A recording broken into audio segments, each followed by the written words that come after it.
వి gold trusted gold buyers తాకట్టులో ఉన్న బంగారాన్ని విడిపించి ఈ రోజు ఉన్న మార్కెట్ ధరకే కొనబడును. మరిన్ని వివరాలకు సంప్రదించండి 77107720.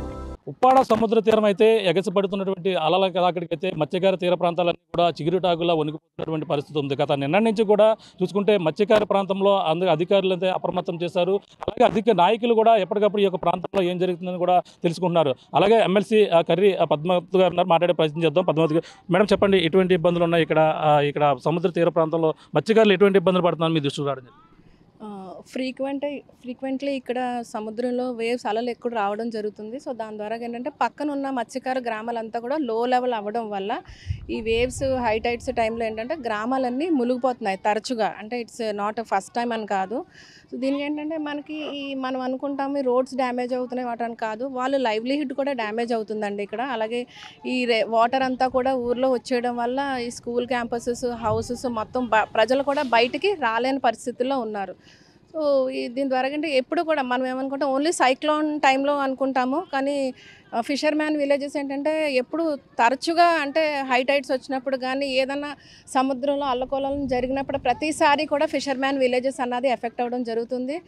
దీన్ని బట్టి మనకు అర్థమవుతుందంటే మోస్ట్ వల్నరబుల్ కమ్యూనిటీ ఏదైనా ఉన్నది అంటే అది ఫిషర్మ్యాన్ కమ్యూనిటీ. సో దీనికి ఏంటంటే ప్రస్తుతానికి మన గౌరవ ముఖ్యమంత్రి నారా చంద్రబాబు నాయుడు గారు, డిప్యూటీ సీఎం పవన్ కళ్యాణ్ గారు కూడా కృషి చేస్తున్నారంటే దీనికి శాశ్వత పరిష్కారం అంటే మేబీ కంప్లీట్గా తీసుకురాలేకపోవచ్చు, కానీ అట్లీస్ట్ ఒక 40-50 years వరకన్నా మనం సెక్యూర్డ్గా వీళ్ళకి లైఫ్ ఇవ్వగలిగితే బాగుంటుంది. దాని మీద చర్యలు తీసుకుంటున్నారు. అలాగే ఎఫెక్టెడ్ ఏరియాస్ అంతా కూడా రేపు ప్రతి ఫ్యామిలీకి కూడా ఒక 25 kg రైస్ ఇవ్వడం జరుగుతుందండి.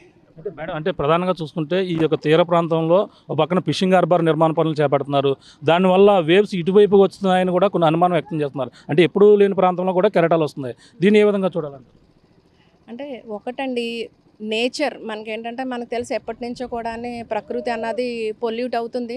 సో పర్టికులర్గా ఒక ప్లేస్ అంటూ చెప్పలేము, కానీ ఎక్కడ డిస్టర్బెన్సెస్ ఎక్కడ భూమిలో కానీ సముద్రంలో ఉంటే it effects the Coast line. ఎప్పటికప్పుడు మనం చెప్పలేం ఈరోజు ఇది బర్మా కాలనీ లేదంటే సుబ్బంపేట లేదంటే మాయాపట్నం ఏంటంటే ఎప్పుడు కూడా ఏంటంటే కోస్ట్ లైన్ అన్నది ఎప్పుడు కూడా ఇట్స్ అండర్ థ్రెట్టే ఎప్పుడు కూడా. అంటే వీళ్ళు మత్స్యకారులు అంటే ఎక్కడ తుఫాను వచ్చినా సరే ఉప్పాడ మీద ఇరుసుకుపడుతుంది, బంగాళాఖాతంలో ఎక్కడ ఏర్పడినా సరే. అంటే వీళ్ళకి శాశ్వత పరిష్కారం ఇప్పుడన్నా అంటే ఇప్పటికే ఏపీ ఉప ముఖ్యమంత్రి పవన్ కళ్యాణ్ గారు ఇప్పటికే దీనికి వాల్ నిర్మాణం చేపట్టేందుకు 300 కోట్ల పైన ఏదో దానికి ఎస్టిమేషన్ కూడా వేయడం జరిగింది. వాటికి ఎంతవరకు ఎప్పుడులోగా అవే అవకాశం ఉంది?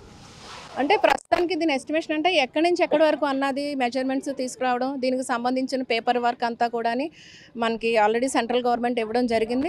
దీని మీద అయితే కంప్లీట్ కసరత్ జరుగుతుంది. తొందరలోనే దీనికి స్టార్ట్ చేస్తారండి దీనికి. ఎందుకంటే మనకి ఇప్పుడు మనం పర్టికులర్ ఇక్కడి నుంచి ఎక్కడ కానీ చెప్పలేం కదా. స్టిల్ అబ్జర్వేషన్ అంటే ఈ లైన్ మొత్తానికి ఎంత ఎస్టిమేషన్, ఎందుకంటే ప్రీవియస్ ఇయర్స్కి ఇప్పటికి ఎస్టిమేషన్ అలాగే అంటే ప్రీవియస్గా వచ్చిన విపత్తుల కంటే ఇప్పుడు తీవ్రత ఎక్కువ పెరిగింది. సో దీనికి స్ట్రెంగ్తన్ చేయాలి అంటే ఎంత స్ట్రాంగ్గా ఈ వాల్ అనేది బిల్డ్ చేస్తుంది అన్న దాని మీద మొత్తం స్టడీ అయితే చేయడం జరిగిందండి. తొందరలోనే ఈ వాల్ కన్స్ట్రక్షన్ స్టార్ట్ చేస్తారు. కలెక్టర్ గారు మీరు కూడా పరిశీలించారు, వీళ్ళకి ఎటువంటి సహాయక చర్యలు చేపడుతున్నారు? అంటే ప్రస్తుతానికి ఇప్పుడు వాటర్ ఊర్లోకి వాటర్ అదంతా కూడా డీవాటరింగ్ మళ్ళీ సముద్రంలోకి చేస్తారండి. వాళ్ళైతే కలెక్టర్ గారు కూడా బాగా కృషి చేస్తున్నారండి. మనకంటే అట్ ప్రజెంట్ టెంపరీ సొల్యూషన్గా వాటర్ అయితేనే డీవాటరింగ్ చేసి సముద్రంలో మళ్ళీ తీసేయడం జరుగుతుంది.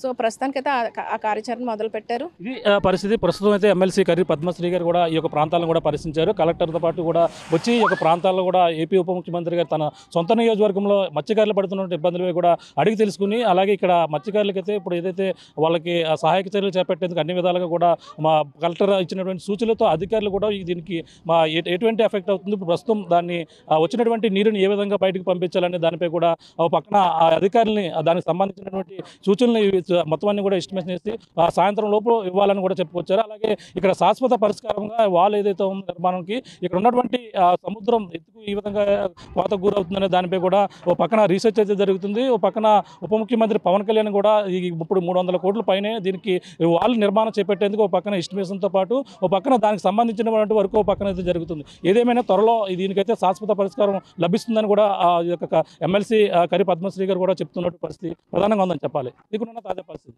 కెమెరాతో ప్రకాష్ RTV ఉప్పాడ సముద్ర తీర ప్రాంతం నుంచి. తెలుగులో ఫాస్టెస్ట్ న్యూస్ ఇప్పుడు కొత్త అవతారంలో 5 సెకండ్లోనే పూర్తి వార్తా సమాచారం మీ చేతిలో.